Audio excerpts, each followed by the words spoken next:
Do open houses guarantee a sale? Not necessarily. You may be thinking of selling your home and you don't know if you like the idea of an open house. So when we sit down to talk to you and sign the paperwork, we decide a strategy alongside with you.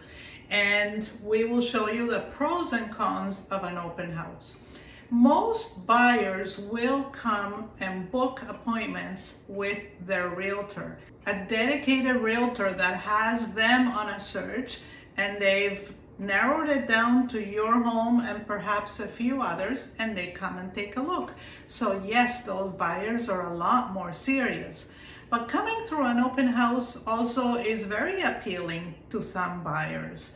And many times they come without their realtor, so they're not represented by anyone. So when they do, we get them to sign in.